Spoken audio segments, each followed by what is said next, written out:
The smell of wet grass hit me before I fully processed what was happening. My clothes, the ones I'd carefully folded in the bedroom dresser that morning, were scattered across the front lawn like trash someone had dumped from a moving car. Before we continue, comment where you're watching from, and subscribe to the channel. We'd love to see how far our stories are reaching. A blue cardigan my mother gave me in 2012 hung from the mailbox post. My underwear was visible to anyone driving past on County Road 47. Kristin stood on the porch with her arms crossed, her face twisted into something that wasn't quite a smile, but definitely wasn't regret. Behind her, Ray held his phone up, recording. He was 20 years old and laughing like this was the funniest thing he'd ever seen. "You've got 30 minutes to clear out," Kristin said. Her voice was flat and cold. "After that, I'm calling the sheriff." I bent down to pick up a soaked blouse. The fabric was heavy with yesterday's rain. "This is my family's farm. My parents left it to Ben and me equally." "Your parents are dead." She said it like she was commenting on the weather. "Ben handled everything 10 years ago. He signed the papers. This property is ours." I'd heard this before, of course. Kristin had been saying it for weeks, ever since I came back from my apartment in Athens to help with spring planting. But I'd assumed she meant I couldn't make decisions about the farm operations. I didn't think she meant I couldn't sleep in the house where I was born. "Where's Ben?" I asked, though I already knew the answer. Same answer I'd gotten for 10 years. "He's not here." Kristin stepped back inside and started to close the door. "And frankly, Carol, neither are you." The door shut. I heard the deadbolt slide into place. I stood there on the lawn, surrounded by my things. A car passed, slowing down so the driver could get a better look. Mrs. Henderson from the Methodist Church. She'd known me since I was 6. She didn't wave. The sun was high and hot for April. I started gathering clothes, shoving them into the 2 garbage bags Ray had so thoughtfully provided. My hands shook as I worked, not from fear or sadness, not yet. Just from the physical reality of what was happening. I found my mother's photo album under the azalea bush. The leather cover was stained with mud. Inside, pictures from 1987 through 2010. Mom and Dad at the county fair, Ben and me as kids, holding baby chicks. My nursing school graduation, Ben's wedding to his first wife Laura, the one before Kristin. All of it damp and ruined. I'd spent $4,200 of my savings searching for Ben in those first 2 years after he disappeared. Hired a private investigator in Cincinnati who found nothing. Drove to Louisville twice, following leads from people who thought they'd seen him. Called hospitals, shelters, even the coroner's office in 3 counties. Everyone said the same thing. Ben Dorsey vanished in May 2015 with $340,000 from the sale of our parents' estate. The farm hadn't been sold, just the equipment, livestock, and the timber rights to 40 acres of woodland. Money that was supposed to be split between us. Money I never saw. I'd come back to Athens 6 months ago, broke and tired of looking. Got my job back at the hospital, 3rd shift in the ICU. Started saving again. Then Kristin called in March, sweet as pie, saying the farm needed help. Spring planting. She couldn't manage alone. Would I come stay a few weeks? I was an idiot to believe her. By the time I'd stuffed everything into the bags, my back ached, and my knees were covered in grass stains. I had $47 in my checking account. Payday wasn't until Friday, 3 days away. My car was in the shop in Athens, transmission trouble that was going to cost $890 I didn't have. I dragged the bags to the end of the driveway and called the only cab company in Harlan County. The dispatcher said it would be an hour wait and $65 to get to the Greyhound station in town. I sat on one of the bags and waited. The porch door opened and Ray came out, still holding his phone. He was Ben's youngest son, the one who'd been 12 when his father disappeared. Kristin had raised him to think I was the enemy, apparently. "You should have left when you had the chance," he said. He wasn't laughing anymore. "Mom's been planning this for weeks." "Planning what exactly?" "Getting rid of you." He scrolled through his phone, then turned it to show me. A video of me picking up my clothes from the lawn, my face red and humiliated. "This is going on Facebook in 5 minutes. Everyone's gonna see what happens when you try to take what's not yours." I wanted to argue, wanted to explain that I'd never tried to take anything, that I'd only ever tried to help. But what was the point? Ray had been fed lies for a decade. Nothing I said would change his mind. The cab arrived 43 minutes later. The driver, a man in his 60s with kind eyes, helped me load the bags into the trunk without asking questions. I gave him the last $50 from my wallet and told him the Greyhound station. We were halfway there when my phone rang. A number I didn't recognize. Miss Dorsey? A man's voice, young and uncertain. Yes, it's Jake, Ben's oldest son. I hadn't heard from Jake in 10 years. He'd been 13 when Ben left, a quiet kid who loved fishing and hated confrontation. Last I'd heard, he was working construction somewhere in Columbus. Jake. I tried to keep my voice steady. How did you get this number? I've had it for a while. Been meaning to call. He paused. There was traffic noise in the background. Aunt Carol, where are you right now? Heading to the bus station. Your mother kicked me out of the house. I know. Ray posted the video.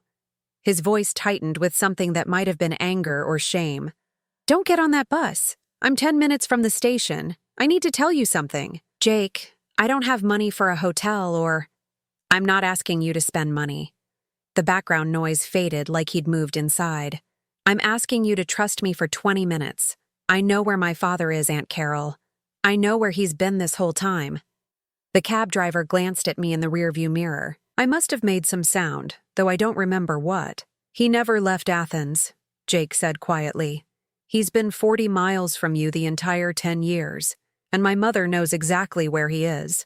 Jake's truck was newer than I expected. A black Ford F-250 with leather seats and a price tag that probably matched my annual salary.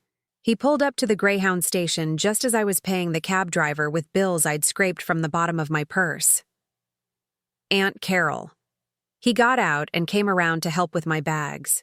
He was taller than I remembered, broader in the shoulders. 23 now, with Ben's dark hair and his mother's sharp jawline. He loaded my garbage bags into the truck bed without commenting on them. I climbed into the passenger seat. The interior smelled like coffee and sawdust. A toolbox sat in the back seat next to a stack of manila folders. Where are we going? I asked. Somewhere we can talk. He pulled out of the parking lot and headed east on Route 32, somewhere Mom won't think to look for you. The landscape rolled past. Farms and forest, the familiar hills of southeastern Ohio. I'd grown up here, left for nursing school in Cleveland, came back after my divorce in 1998. This was supposed to be home. You said Ben never left Athens, I said. He didn't. Jake's hands tightened on the steering wheel. He's living in a trailer park off Highway 50. Place called Shady Pines, though there's nothing shady or pine about it. Been there since 2016, 1 year after he vanished. That's impossible. I looked everywhere. I hired someone to... You looked for Ben Dorsey. Jake glanced at me. He's not using that name anymore. He goes by Brian Garrett now. Has a driver's license, bank account, everything. All legal or legal enough that nobody's asked questions. My throat felt tight. How long have you known? Since I was 16. I found some papers in Mom's desk. Bank statements, receipts. I confronted her and she told me everything. He turned onto a side road, gravel crunching under the tires. She made me promise not to tell anyone. Said it would destroy the family if the truth came out. What truth? He didn't answer right away. We drove another mile before he pulled into a rest area overlooking the lake. The water was gray and choppy under the afternoon clouds. Jake turned off the engine and reached for one of the folders in the back seat. Dad didn't just take the $340,000 and disappear, he said. He's been sending money to Mom this whole time, about $2,000 a month, sometimes more. She deposits it in a separate account and uses it for farm expenses, Ray's college tuition, house repairs, whatever she needs. He handed me the folder. Inside were bank statements going back 7 years. An account in Kristin's maiden name, Kristin Walsh. Deposits on the 15th of every month. $2,000, $2,500, $1,800. The amounts varied, but the pattern was clear. Where's he getting this money? I asked. He owns a bait and tackle shop in Cleveland. Small place near the lake. Does pretty well during fishing season. Jake pulled out his phone and showed me a photo. A storefront with a faded sign. Garrett's Tackle and Bait. I drove up there last year, watched him through the window for about an hour. He looks older, grayer, but it's definitely him. I stared at the photo. My brother, alive and well, selling fishing lures while I worked overnight shifts wiping down hospital floors to make rent. Why are you telling me this now? I asked. Because Mom's planning something worse than just kicking you out. He took the phone back and pulled up another photo. This one showed documents spread across a table. I recognized the Dorsey family farm deed, but there were other papers too. Legal forms with signatures and notary stamps. What am I looking at? Dunno. Mom's been trying to get full ownership of the farm. She hired a lawyer last month to file a quiet title action. Basically, she's claiming Dad abandoned the property and you never had legal claim to it in the first place. He zoomed in on one of the signatures. She forged Dad's signature on a quitclaim deed, transferring his half to her, and she's got a sworn statement saying you verbally agreed to give up your inheritance back in 2015. That's insane. I never agreed to anything.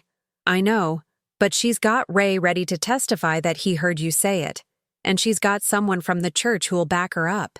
Jake put the phone away.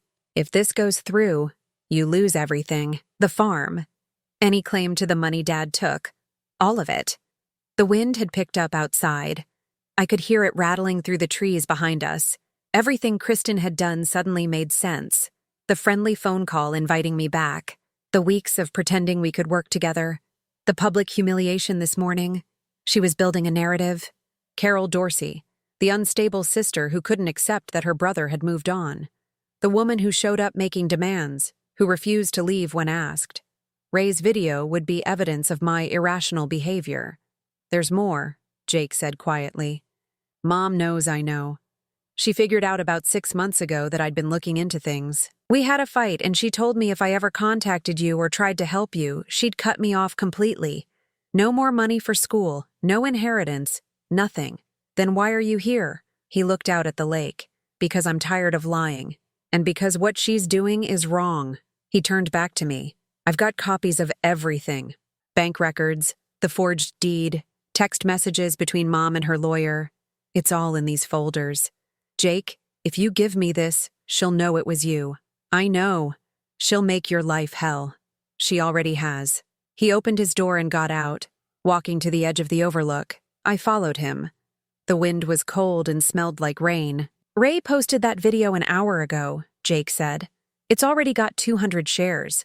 People are saying terrible things about you, calling you a leech, a crazy old woman trying to steal from her nephew's family. He pulled out his phone again and showed me the comments. Words like pathetic and delusional and get a job. I'd stopped reading after the first few. Your mother did this on purpose. Yeah, she wanted everyone to see you at your lowest. Wanted to make sure that when the legal case goes to court, you look like the villain. He put the phone away. But she made a mistake. She didn't count on me choosing your side. My phone buzzed. A text from a number I didn't recognize. I know what Jake told you. Stay away from my family, or you'll regret it. I showed it to Jake. His jaw tightened. That's Mom's new number. She changes it every few months. He pulled out his own phone. I'm going to call Ray and tell him I'm done covering for them. Jake, wait. But he was already dialing. The call connected and I heard Ray's voice, sharp and defensive. What do you want? I'm with Aunt Carol, Jake said. I told her everything. About Dad, about the bank accounts, about Mom's forgery plan. Silence. Then, you're a fucking idiot. Mom's going to destroy you for this. Maybe, but at least I'll be able to sleep at night. Jake hung up. We stood there in the wind, two people who'd just crossed a line we couldn't uncross. My phone buzzed again. This time it was a call, not a text. The screen showed Megan Dorsey, my younger sister. I hadn't spoken to her in 3 years, not since she'd told me I was wasting my time looking for Ben and needed to move on with my life. I answered. Megan. Carol. Her voice was tight and controlled. I just got a very interesting call from Kristin. She says you're causing problems. She kicked me out of the house and threw my things on the lawn. Well, maybe you shouldn't have been there in the first place. Megan had always had a talent for making me feel small. Kristin's been very patient with you. She didn't have to invite you back. Patient? She forged documents and... Listen to me very carefully. Megan's voice dropped to something cold and final. You're going to leave this alone. You're going to get on a bus, go back to your little apartment, and stop making trouble for Kristin and those boys. If you don't, I'll make sure everyone in this family knows exactly what kind of person you really are. What does that mean? It means I have stories, Carol. About your drinking after the divorce. About the time you got fired from the hospital in Cleveland for stealing medication. I was never fired. I left because... Does it matter what the truth is? Or does it matter what people believe? She let that hang in the air. Stay away from the farm. Stay away from my nephews. Or I'll bury you. She hung up. I stood there holding the phone, feeling the pieces click into place. Megan wasn't just defending Kristin. She was part of it. Whatever conspiracy had kept Ben hidden for 10 years, my own sister was in on it. Jake was watching me. What did she say? She threatened me. I looked down at the folders in my hand. Evidence of fraud, forgery, conspiracy. She told me to walk away, or she'd destroy my reputation. Are you going to? I thought about my mother's photo album, ruined in the mud. My father's farm, stolen piece by piece. 10 years of searching and grieving while Ben sold fishing lures under a fake name. No, I said. I'm not walking away. Jake nodded. Good. Because I've got something else to show you. Something that'll prove Mom and Dad planned this from the start. He walked back to the truck and pulled out one more folder. Inside was a handwritten letter dated April 2015, 1 month before Ben disappeared. It was addressed to Kristin, and it laid out everything. The letter was written on lined notebook paper, the kind with 3 holes punched on the side. Ben's handwriting, messy and slanted to the right, just like it had been since we were kids copying Bible verses at Sunday school. Chris, I know this is hard, but we talked about it and you agreed. Carol won't understand, but that's her problem. She's always acted like she's better than everyone else. College degree, nursing job, living in the city. Meanwhile, I'm stuck on this farm that's barely breaking even. The lawyer says if I disappear for long enough, they'll declare me dead eventually. 7 years in Ohio. By then, the kids will be grown and we can split everything properly. Carol will fight it, but she won't win. She's got no proof of anything, and everyone knows she's been unstable since the divorce. The money from the estate sale will set us up. I'll get the shop running in Cleveland and send you cash every month. Just stick to the story. Tell everyone I left. You don't know where I went. You're doing your best to hold things together. Play the victim. People eat that up. Don't let Carol move back to the farm. If she gets her foot in the door, it'll be harder to get rid of her later. Be nice but firm. The property is ours now, not hers. Love you. This is for our family. I read it 3 times sitting in Jake's truck. The words didn't change. My brother had planned everything. The disappearance, the fake identity, the slow theft of my inheritance. And he'd done it because he thought I acted superior. When did you find this? I asked. 2 years ago. It was in a box of old tax documents in the attic.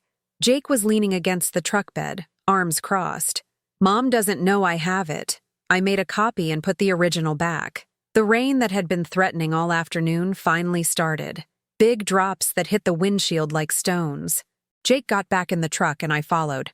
Both of us soaked in the 30 seconds it took to close the doors. Where am I supposed to go? I asked. The question came out smaller than I intended. Jake started the engine and turned the heat on. I've got a buddy in Columbus who rents rooms cheap, $400 a month, utilities included. I can lend you first month's rent. I can't take your money. You don't have a choice. He pulled back onto the highway. You've got $47 in your bank account and no car. You need help. He was right, but that didn't make it easier to accept. I was 64 years old and homeless. Everything I owned was in 2 garbage bags in the back of a truck driven by my nephew. We drove for 20 minutes in silence. The rain got heavier. Jake's windshield wipers beat a steady rhythm that should have been soothing, but just made me feel more displaced.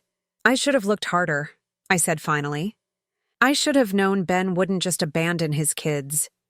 He did abandon us. Jake's voice was flat. He just did it in a way that let him pretend he was still a father. birthday cards with Cleveland postmarks, Christmas presents ordered online. He showed up to my high school graduation but left before anyone could talk to him. He glanced at me. Ray doesn't know any of this. Mom told him Dad was dead. Actual dead. Not fake dead. She showed him a forged death certificate and everything. Ray thinks Ben died? Car accident in Pennsylvania, 2016. That's Mom's official story for him. She said she didn't tell me because I was older and could handle the truth. But really, it's because she needed me to know where the money was coming from. The layers of lies were making my head hurt. Kristin had told one son his father was alive and working, told the other son his father was dead. Ben was sending money but not showing his face. Megan was threatening me to protect a conspiracy she wasn't supposed to know about. Who else knows? I asked. Besides you and Kristin and Megan? The lawyer, probably. Mom's pastor at church, maybe. She's been going to this evangelical place over in Logan. Real fire and brimstone stuff. The kind where the preacher knows everyone's business.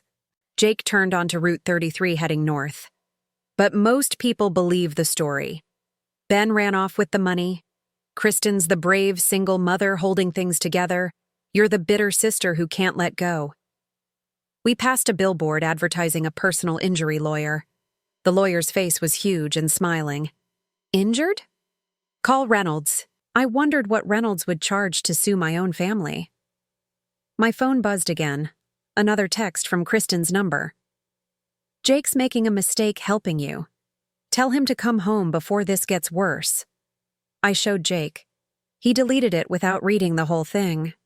She's going to call my school, try to get them to kick me out, he said. She pays my tuition. Or she did. I guess that's done now. You're in school? Part-time. Business management at Ohio University. Was planning to take over the farm eventually. Run it properly instead of just letting it sit there. He laughed, bitter. Guess that's not happening now. The guilt hit me hard. This kid had given up everything to help me. His mother, his brother, his education, his inheritance. All for an aunt he barely knew. Jake, you don't have to do this. I can figure something out on my own. No, you can't. He said it kindly but firmly. And I'm not doing this just for you. I'm doing it because it's right. Because watching Mom lie to everyone for 10 years made me sick. Because Ray deserves to know his father's alive even if his father's a coward. We reached Columbus just after 7. Jake pulled up to a house in a neighborhood that had seen better decades.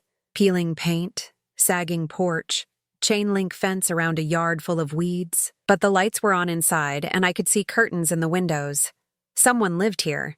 Someone cared enough to keep the lights on. Wait here, Jake said. He went to the door and knocked. A man in his 30s answered, tall and heavy with a beard that reached his chest. They talked for a few minutes.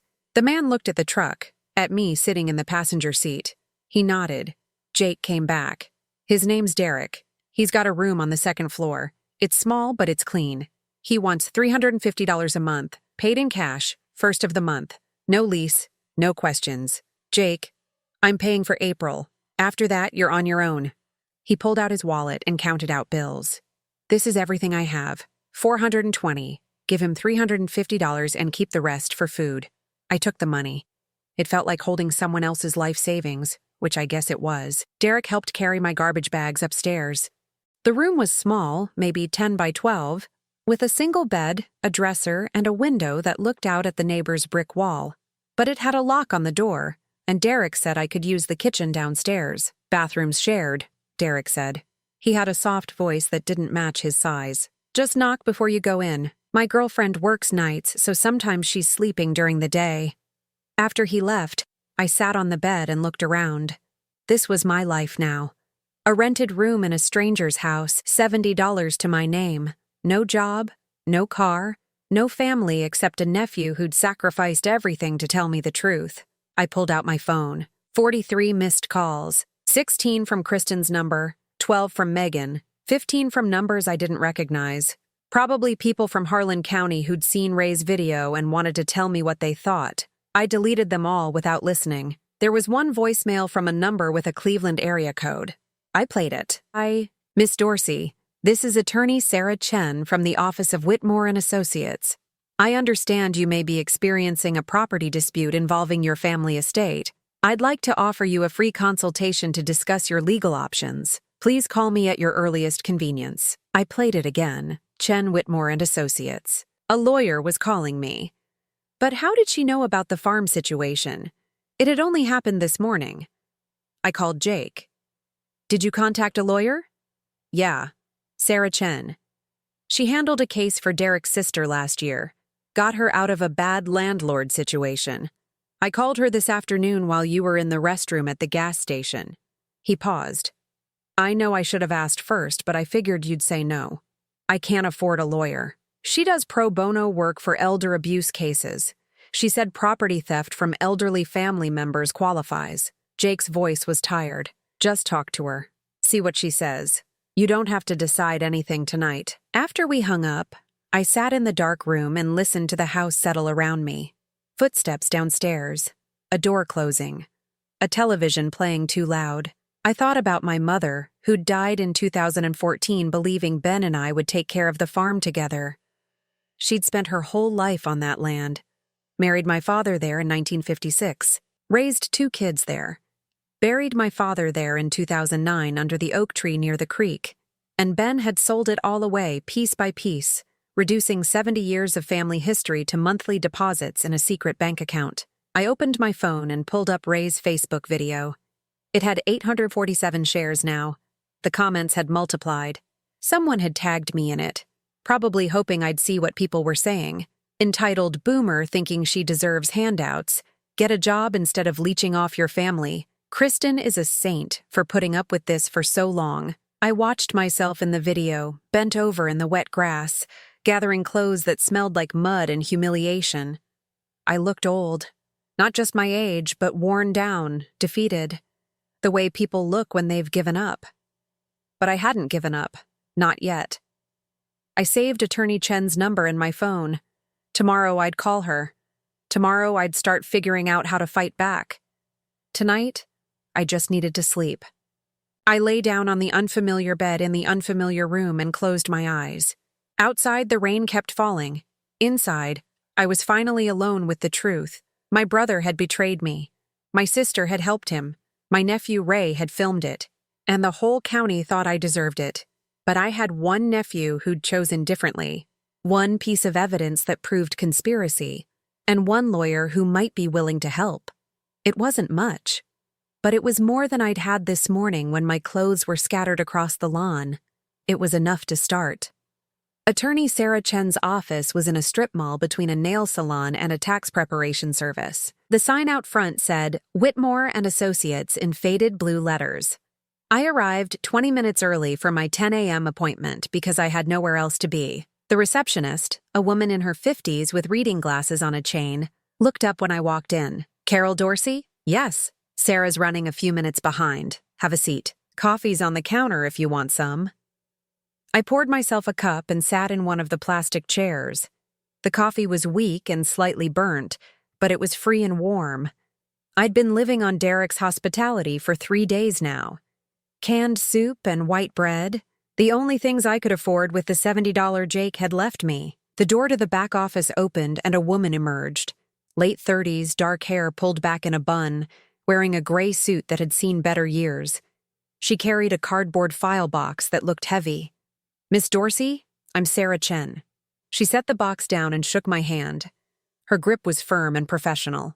Come on back. Her office was small and cluttered. Files stacked on every surface. A dying plant in the window. Diplomas from Ohio State University on the wall. She cleared papers off a chair so I could sit. Jake Dorsey gave me a basic overview of your situation, she said, settling behind her desk. But I need to hear it from you. Start from the beginning. I told her everything. Ben's disappearance in 2015. The $340,000 from the estate sale that I never saw. Kristin's invitation to come back to the farm. The humiliation 3 days ago. Jake's revelation about Ben living in Cleveland under a fake name. The monthly payments to Kristin. The forged quitclaim deed. Megan's threatening phone call. Sarah took notes on a yellow legal pad. She didn't interrupt, didn't look skeptical. Just wrote everything down in neat, precise handwriting. When I finished, she set down her pen.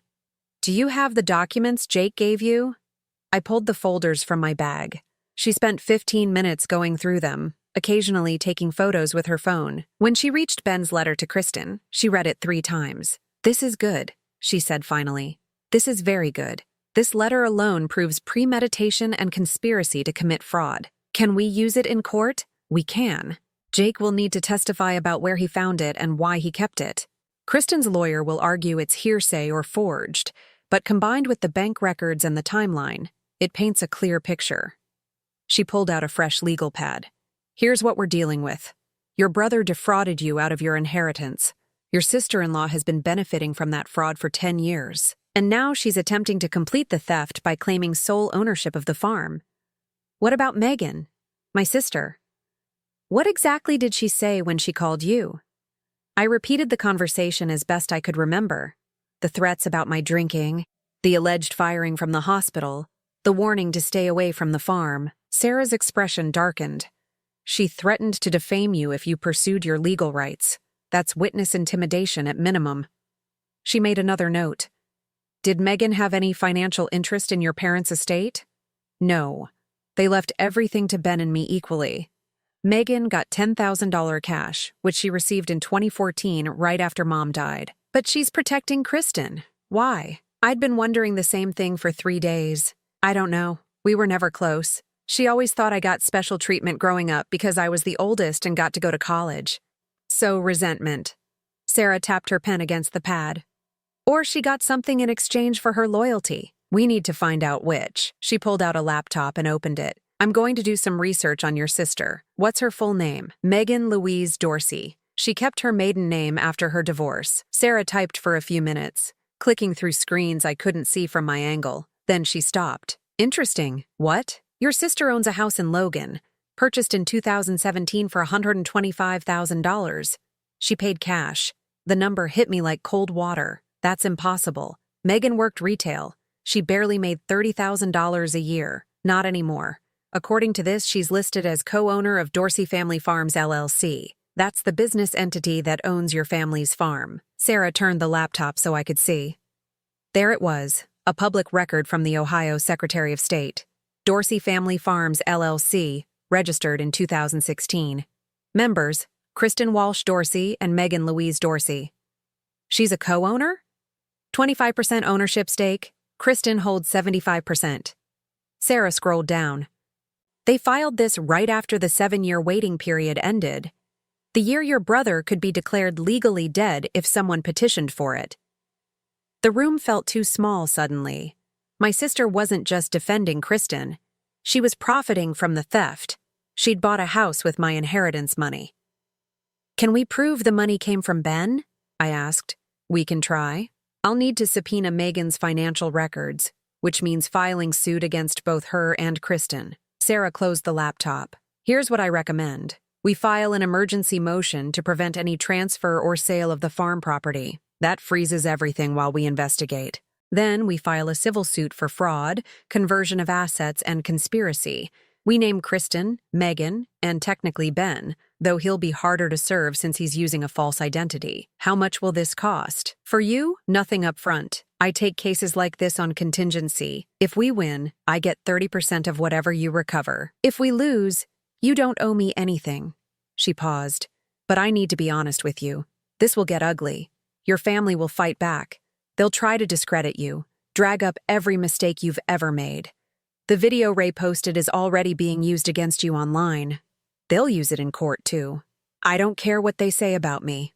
You should care. Juries are human. They make decisions based on who they like and who they trust."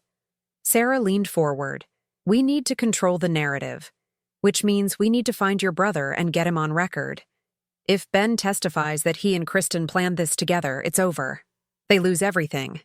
Ben won't testify against Kristin. She's the mother of his children. He might if he's facing criminal charges. Fraud over $100,000 is a second-degree felony in Ohio. He could get 8 years in prison."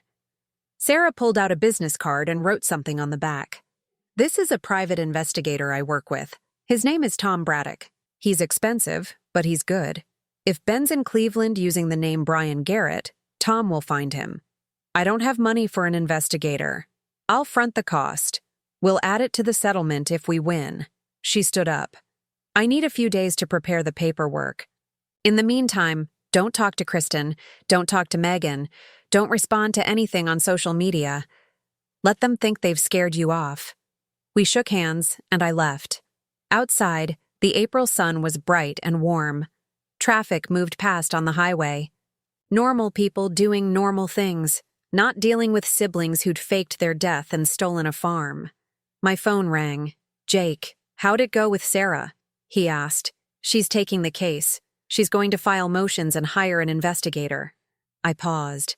Jake, did you know Megan owns part of the farm? Silence. Then, what?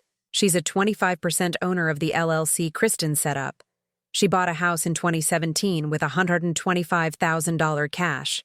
Jesus. Jake sounded sick. I didn't know. Mom never mentioned Megan being involved in the business side. She's been taking money from Ben, too. Or from the farm profits.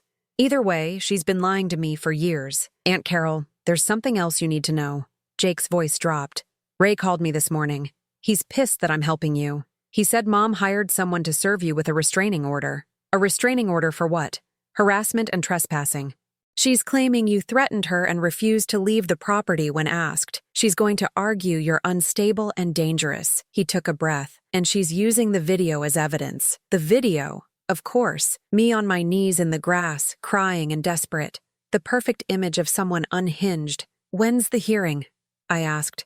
Friday. 2 days from now. You'll get served probably today or tomorrow. I thanked him and hung up. Sarah had said it would get ugly. She wasn't wrong. I walked back to Derek's house, the sun on my face, my mind working through scenarios. If Kristin got a restraining order, I couldn't go near the farm, couldn't talk to potential witnesses, couldn't gather evidence. But she'd made a mistake. She'd involved Megan, and Megan had left a paper trail. My phone buzzed, a text from a number I didn't recognize. Drop the lawyer or I'll make sure everyone knows about Cleveland. Cleveland. The hospital where I'd worked before moving back to Athens, where I'd left after my divorce, exhausted and burned out, but not fired. Never fired.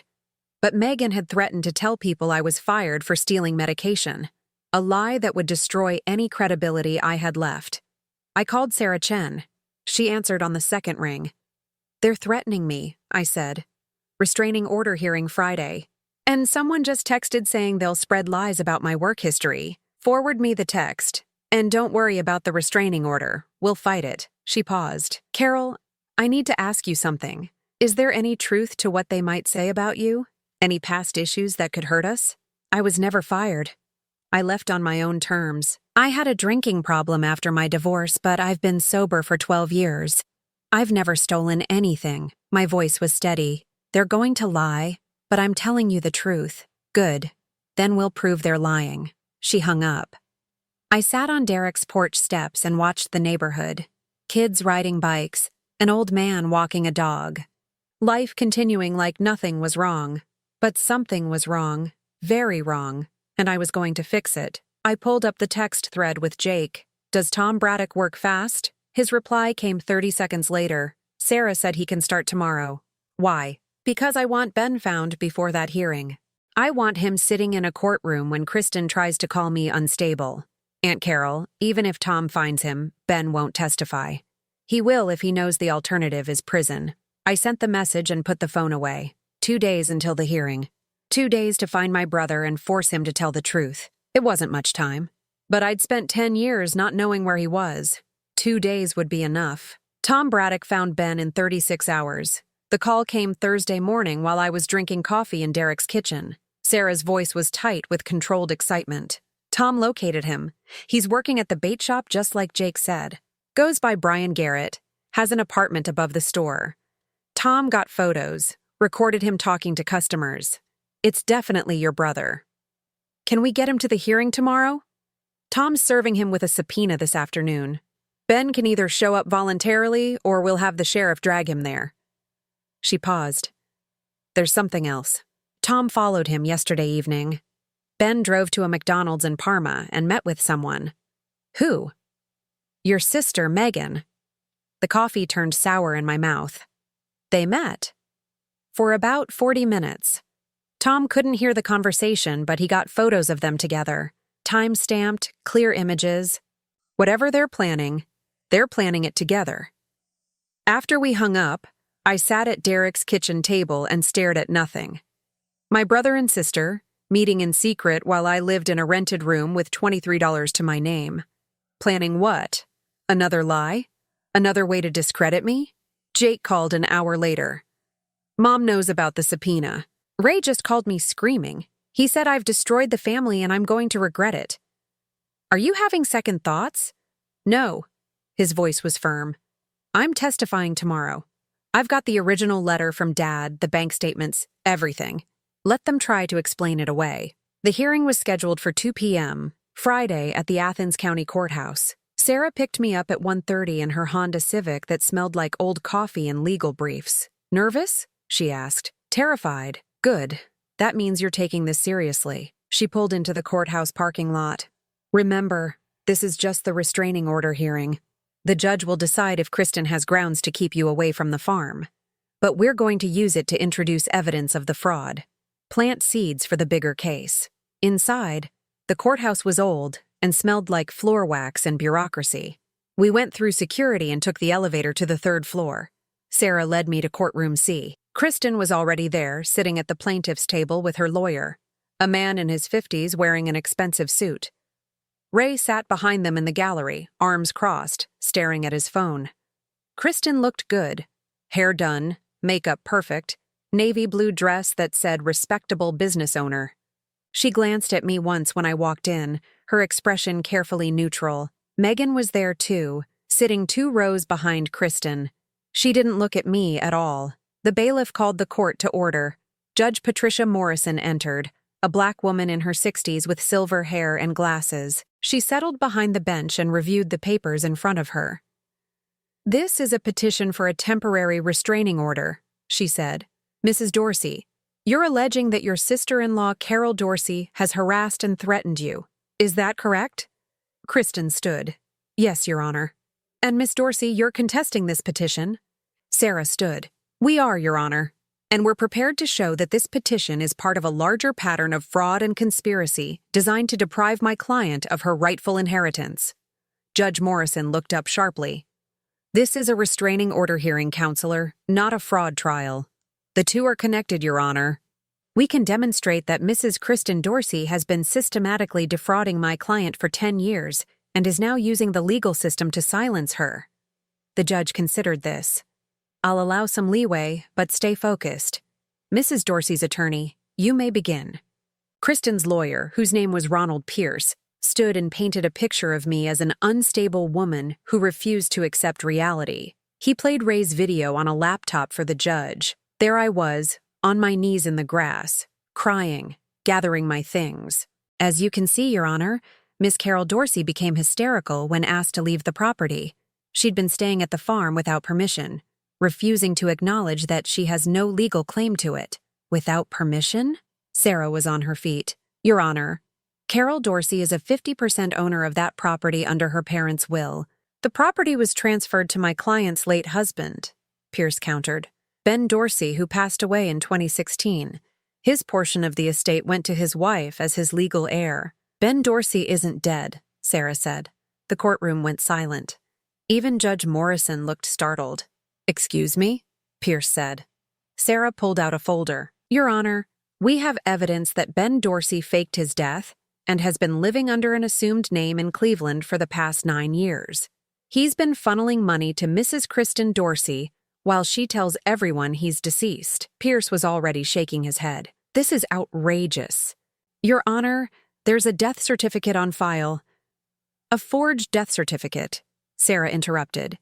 We have a private investigator's report, photographs and video evidence showing Ben Dorsey, alive and well, operating a business in Cleveland under the name Brian Garrett. We've also subpoenaed him to appear today. Judge Morrison held up her hand. Is this true, Mr. Pierce? Is Ben Dorsey alive? I have no knowledge of my client's husband's current status, Pierce said carefully. The death certificate. The courtroom door opened. The bailiff stepped aside and a man walked in. Ben looked older than I remembered. Grayer, thinner, with lines around his eyes that hadn't been there 10 years ago. He wore jeans and a flannel shirt, work boots caked with mud. He saw me and stopped walking for just a second. Behind him came Tom Braddock, a thick-set man in his 50s wearing a leather jacket. "Brian Garrett, also known as Ben Dorsey," Tom announced. "Served with a subpoena at his place of business in Cleveland." Kristin's face went white. Ray stood up, staring at his father like he was seeing a ghost. Judge Morrison stared at Ben. "Mr. Dorsey?" "Yes." Ben's voice was hoarse. "You're alive." "Yes." "And you've been living in Cleveland under a false name?" Ben looked at Kristin. She was gripping the table edge so hard her knuckles were white. "I can explain," he started. "Please do," Judge Morrison said coldly. "I needed to start over. The farm was failing. I had debts. I thought if I disappeared, Kristin could collect life insurance." "There was no life insurance," Sarah said. "Just the $340,000 from the estate sale that belonged half to my client. Money that Mr. Dorsey stole and has been using to fund his new life while his sister lived in poverty." Pierce tried to object, but Judge Morrison silenced him with a look. "Mr. Dorsey, did you take money from a shared estate with your sister?" "It's complicated."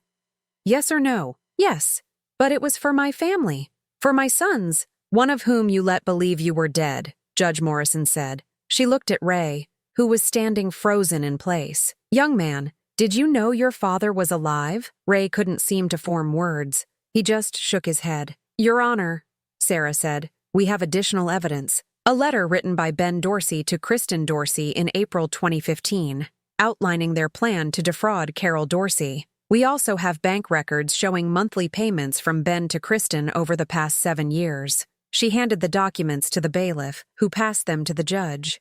The courtroom was dead silent while Judge Morrison read. Finally, she looked up. "Mrs. Dorsey, did you know your husband was alive this entire time?" Kristin's lawyer leaned over and whispered to her. She straightened. "I refuse to answer on the grounds that it may incriminate me." "I see." Judge Morrison's expression was carved from ice. "Mr. Pierce, I'm denying the restraining order petition. Furthermore, I'm referring this matter to the prosecutor's office for investigation of fraud, and I'm issuing a temporary injunction preventing any sale or transfer of the property known as Dorsey Family Farm until this matter is fully investigated." Pierce tried to speak, but she cut him off. "We're adjourned." The gavel came down like a gunshot.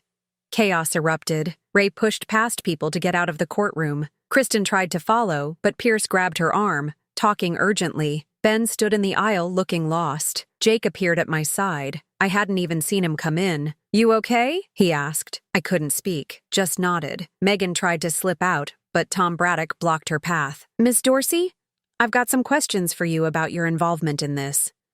"I don't have to talk to you," Megan said. "No, but you'll have to talk to the prosecutors."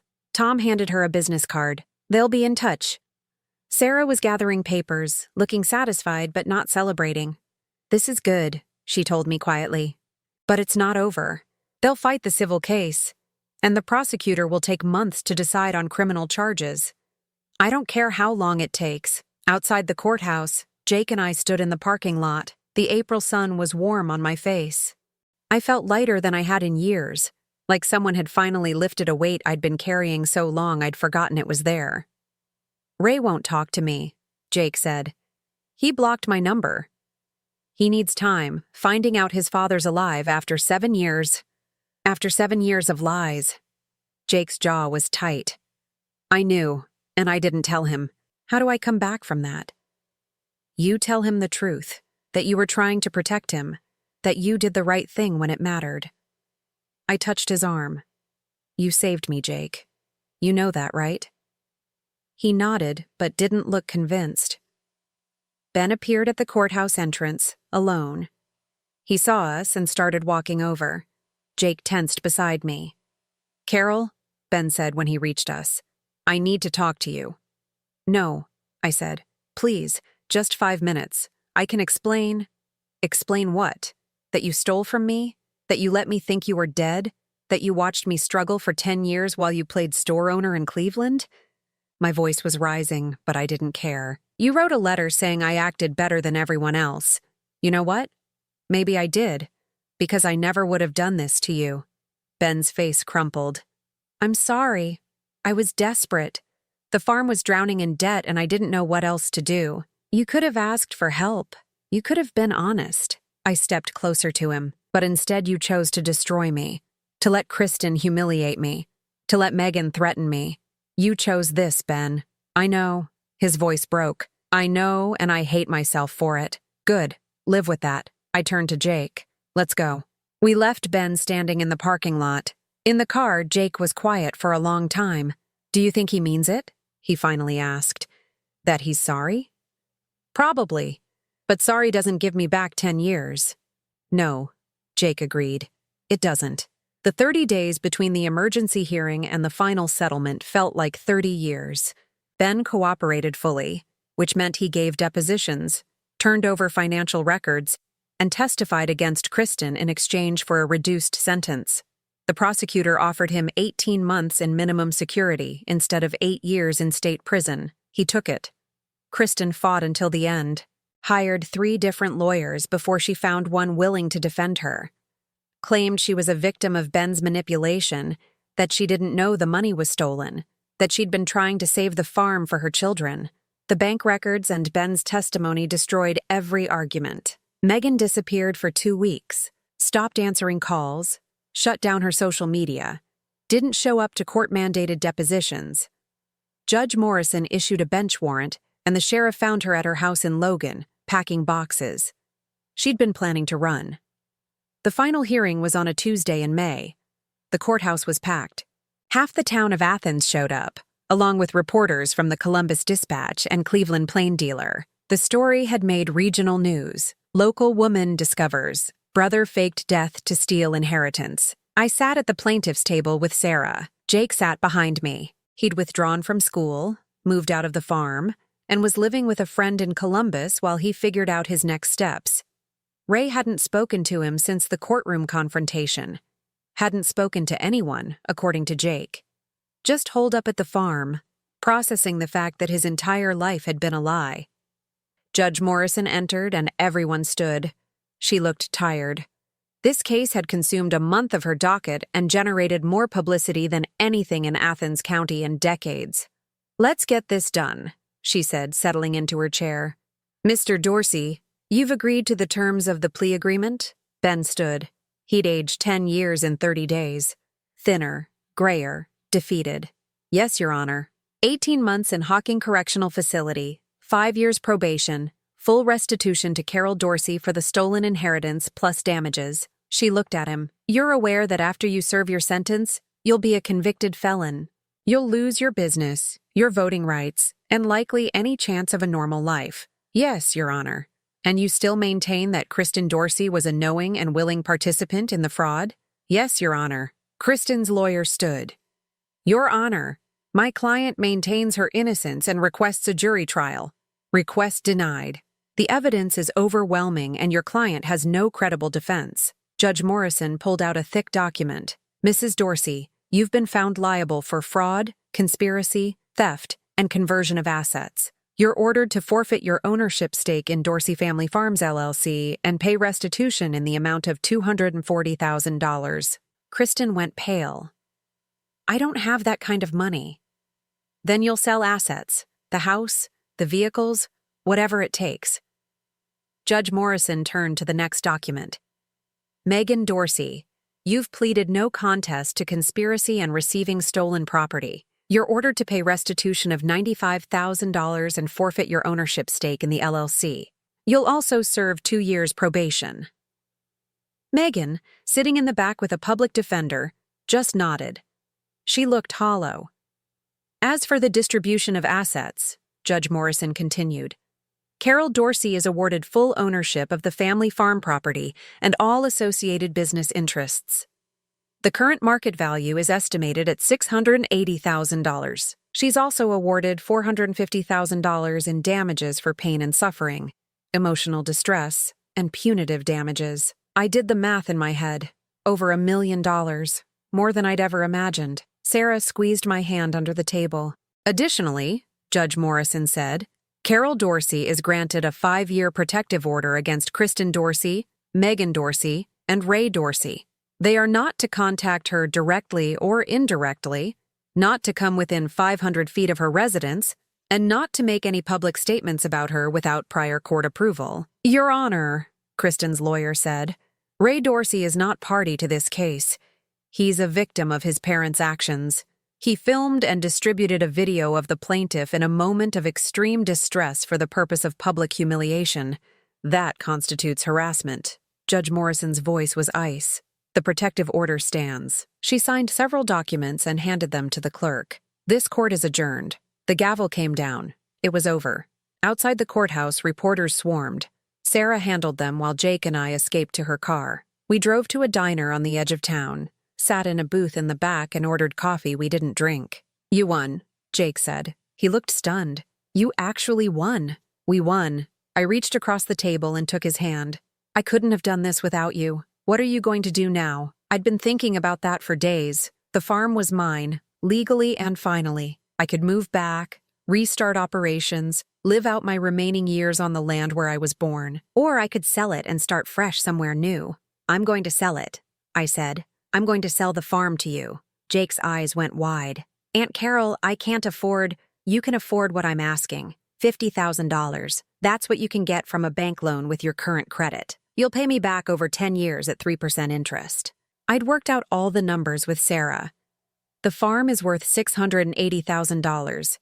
You'll own it outright and I'll be free of it. Why would you do that? Because you deserve it. Because you gave up everything to help me. Because you're the only member of this family who did the right thing when it mattered. I squeezed his hand. And because I don't want the farm anymore. I want a life that isn't tied to what Ben and Kristin did. He was crying, not sobbing, just quiet tears running down his face. Thank you. Thank you. Sarah joined us 20 minutes later. The press is all over this. You're going to be getting interview requests for weeks. My advice is to ignore them. I will. I pulled out my phone and opened the banking app. The settlement funds had been deposited that morning. $130,000 after attorney fees and court costs. More money than I'd ever seen in my life. I transferred $50,000 to Jake's account right there at the table. What are you doing? He asked. Selling you a farm. The paperwork took another week. Sarah handled everything, drawing up the sale agreement, filing the deed transfer, making sure every document was perfect. Jake signed with shaking hands. When it was done, he owned 640 acres of prime Ohio farmland for less than the cost of a decent pickup truck. Don't waste it, I told him when we met one last time at Sarah's office. Make it something good. Something Dad and Mom would be proud of. I will. He hugged me, hard and long. Where are you going to live? I bought a house in Marietta. Small place, 3 bedrooms, nice yard. Close enough to visit, but far enough to start over. I'd closed on it 2 days earlier. Paid cash. $180,000 for a 1950s bungalow with hardwood floors and a view of the river. And the rest of the money? Investment accounts, retirement planning. Maybe a trip to Ireland I've always wanted to go. I smiled.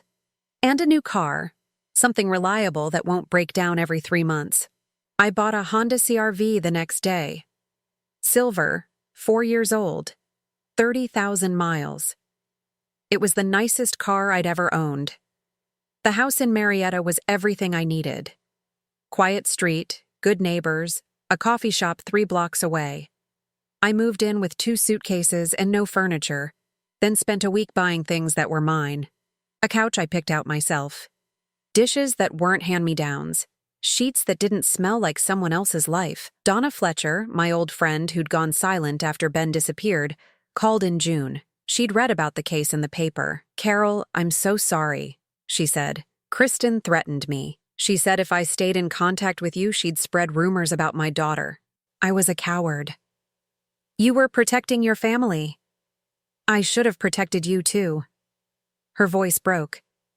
Can I come visit? Can we try to fix this? She drove down the following weekend. We sat on my new porch and drank iced tea and talked for 6 hours. About the years we'd lost. About Kristin's manipulation. about how fear makes people do things they regret. I missed you, Donna said before she left. I missed my friend. I missed you too. By August, I'd settled into a routine. Morning walks along the river, volunteer work at the local hospital. Nothing strenuous, just visiting patients who didn't get many visitors, book club on Thursdays, gardening on weekends. Jake called every Sunday. He was making the farm work slowly, hired some local kids to help with the harvest, applied for organic certification, started a farm stand that sold vegetables to tourists heading to Hocking Hills State Park. Ray drove by last week, Jake said during one call. Didn't stop, didn't wave, just slowed down and stared at the house. Is he still living with Kristin? Yeah. She's working at a dollar store in Logan. Lost the house, lost everything. I heard she's filing for bankruptcy. He paused. I know I should feel bad for her, but I don't. You don't have to feel bad for someone who tried to destroy you. Ben was serving his sentence at Hocking Correctional. I got a letter from him in September, forwarded through Sarah's office. He wanted to apologize, wanted to explain, wanted me to understand why he did what he did. I burned the letter without reading past the first paragraph. Some apologies don't deserve to be heard. Megan sent an email in October. A long, rambling message about how sorry she was, how she'd been jealous her whole life, how she'd made terrible choices. She'd sold her house to pay the restitution. She was living with her ex-husband now, working 2 jobs, barely getting by. I didn't respond. Some bridges once burned should stay that way. On a cold day in November, I was planting tulip bulbs in my front yard when a car pulled up. Jake got out, followed by a young woman with red hair. Aunt Carol, this is Emma, my girlfriend. He was grinning. I wanted you to meet her. We had dinner at my house. Emma was studying environmental science at Ohio University. She had ideas about sustainable farming, about how Jake could expand the farm stand into something bigger. They were planning a future together. You look happy, I told Jake when Emma went to the bathroom. I am. For the first time in my life, I'm not carrying around everyone else's lies. He looked at me. Thank you for giving me that. You gave it to yourself. I just helped. After they left, I sat in my living room and looked around at the life I'd built. The furniture I'd chosen, the books on the shelves, the photos on the walls, pictures of me and Donna, me and Jake, me at the Grand Canyon on the trip I'd taken in September. I was 64 years old and finally free. Free from Ben's betrayal. Free from Kristin's manipulation. Free from the weight of a family that had tried to erase me. The farm that I'd fought for was gone, sold to someone who deserved it. The money that had been stolen was recovered, more than recovered. The people who'd hurt me were facing consequences. And I was here, in a house that was mine, in a town where nobody knew my history, living a life that belonged to nobody but me. Outside, the November wind rattled the windows. Inside, the house was warm and quiet. I made tea and sat in my favorite chair, the one by the window that looked out at the street. Tomorrow, I'd finish planting the tulips. Tomorrow, I'd call Donna and confirm our plans for Thanksgiving. Tomorrow, I'd keep building this new life, one small choice at a time. But tonight, I just sat in the peace I'd earned. The silence wasn't empty anymore. It was full of possibility.